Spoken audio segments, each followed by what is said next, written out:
मुंह फुलाए के बैठल हो। काहे? अरे मुंह फुलाए के एकदम चुपचाप बैठल हो। हम चुपचाप बैठी चाहे जैसे बैठी, तू बोला मत बस। अरे सुना यहाँ आवाज सुना भाई, सुना सुना तो ये हाल हो गल। सुना सुनावा।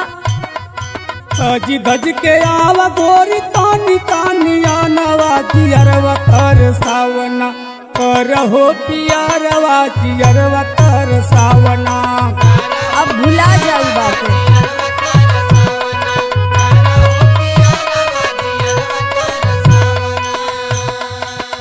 प्यार वो भी तुमसे।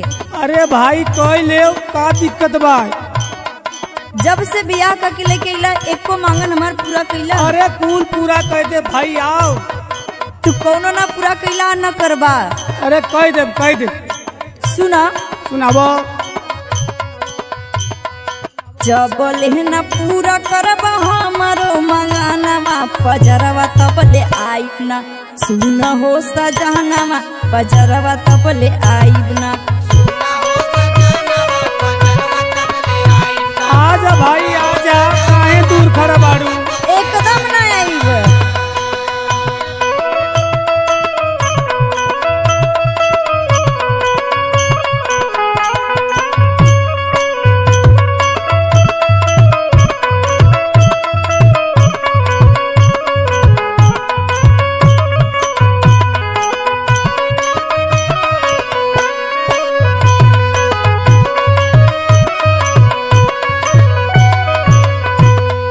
हमार मजबूरी तनिको ना बुझेलू। बुझ तो कौन कही कि तू हमार मजबूरी बुझेला? सुना सुनावा। बुझ मजबूरी रानी मानी जा कहनवा।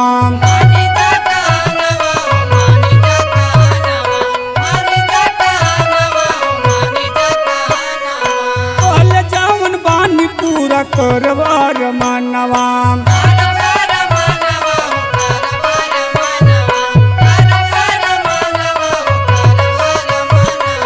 बुझमा जबूरी रानी मानी जा कहनवा। पहले जावन बानी पूरा करब अरमानवा। इतना करावना ही गोरी हो दरवा जियरवा तर सावना करहो पियरवा जियरवा तर सावना।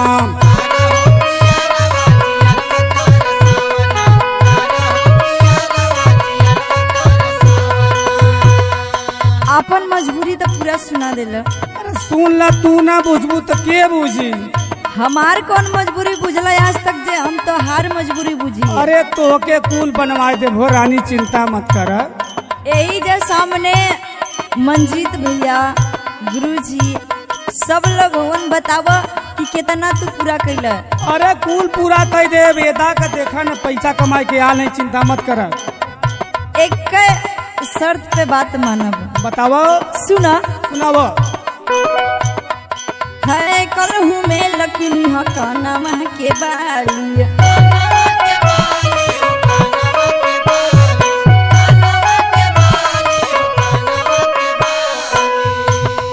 कमर कर धनिया चाही होठवा के लाली। लिया देवरानी तो हम कुल लिया थे बेटा के। है कल हूँ मैं लकनी हकाना के बाली। कमर कर धनिया चाही होठवा के लाली। जल्दी कर घरवा बोलाइला सोनारवा पजरवा तब ले आइब ना। सुन हो सजनवा पजरवा तब ले आइब ना। अरे आवा भाई आवा, पजरे दूर मत जा। एकदम ना आइब।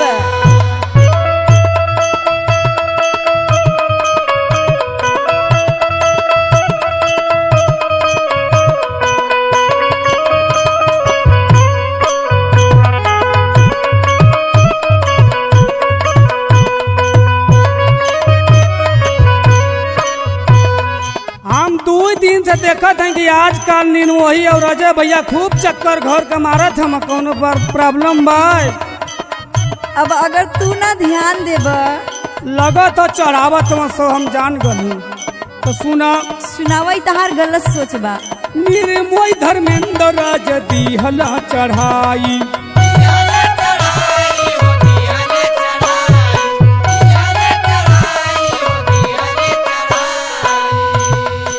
एक ही मंगनवा मंगत बारू जी दियाई।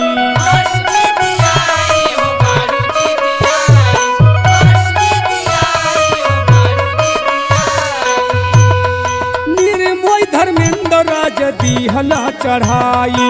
एक ही मंगनवा मंगत बाटू जी दियाई। आई जाई अच्छा दिन सजाई नीलरवा जियरवा तार सावना तोरा हो पियरवा जियरवा तार सावना।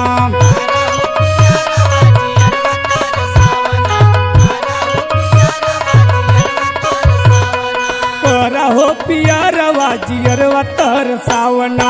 सुन हो सजनवा पजरवा तबले आईना। तोरा हो पियरवा जियरवा तार सावना। सुन हो सजनवा पजरवा तबले